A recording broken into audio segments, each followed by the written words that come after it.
Hello and welcome back to the Boise State Esports Arena.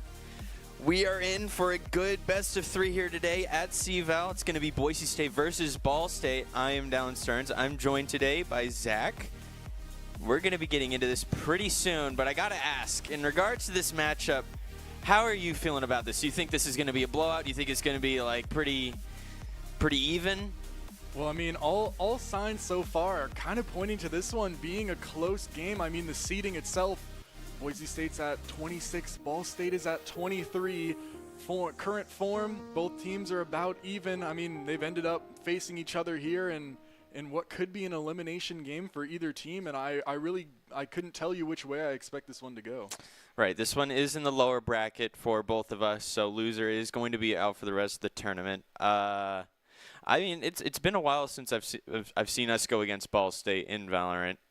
But I will say, I mean, our performances in previous games over the last couple of weeks, I think they've been pretty strong. I think our players are looking pretty prepared for this. They've been, just doing their daily aim training that they need to do, making sure everything's looking good. So, from what I understand, it looks like Ball State has a funny road to get to this point so far. Yeah, they've had an interesting path, but they qualified nonetheless. And I mean, given their previous form, they certainly, obviously, I mean, they're here for a reason. Top 8 last time in VAL, and they have a few different players now, a little bit of a switch up in the roster, but they're still performing well, and they could give Boise State a bit of a run for their money, of course.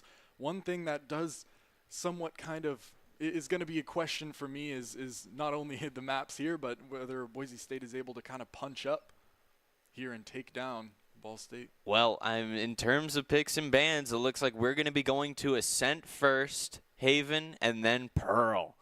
And from what I understand from Ascent recently is that I'm not sure, I'm not making any claims that we will or will not, but from what I understand, Skies has been picking up a little bit of the waylay over the past little bit.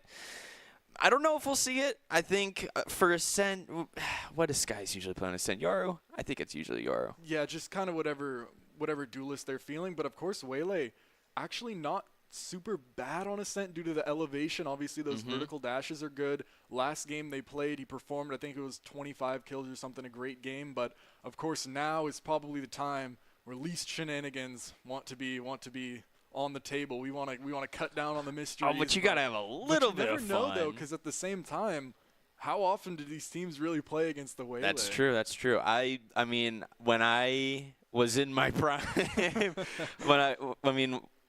obviously a lot more players are picking up Yoru now, but back like 2 or 3 years ago when no one was playing him, I was one of the few guys that were, just solely based on the fact of being the wild card pick that people don't know how to react to very often. And now more people are playing him, and now that wild card factor is gone, so we got to move on to the next guy. And I guess in this case, it is going to be Waylay. We might see it. Certainly be, but Waylay just in general isn't really the strongest character. But no. You were mentioning like shakeups and stuff like that, and I mean the Ascent comp, the meta Ascent comp, it's so much more interesting and different than it was those 2 years ago. It used to be a lot for so structured. KO, Sova, Jet, but now I mean there's definitely room for shenanigans. There's room for things like the Vise that we see being hovered. The Teo Astra composition from Ball State haven't locked in yet, but even hovering it shows that maybe they're considering something a little bit out of the ordinary here. Well, I'm on the side of Ball State. We've got Rebo on Astra. TN hovering a deadlock right now. I don't know if we'll actually see that locked in. VSC over the Tejo, Frag, and PKP on the Jet. I think Jet is pretty likely pick here for Ascent just based on what you were talking about. That verticality, always so important to have someone who can, manage those high angles, either Jet or an Omen, whatever you need. Especially Master, the operator, too. Oh, yeah. Master's going to be locking in the Vise here as well. We've seen Master play Vise on this map, and it has worked to great effect so far. Double Sentinel. The double Sentinel on Ascent. That's, I mean, you've got to be playing for the half at this point if you're running that.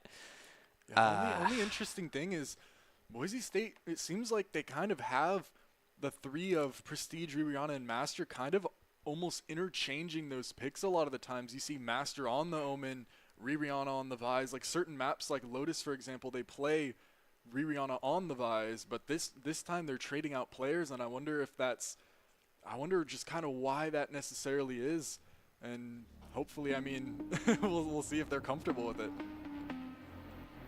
Players all getting ready to go in here. This is a best of 3.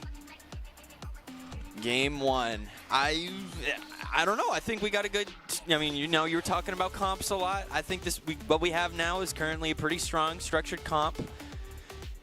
Of course, I gotta talk about Derry West a little bit.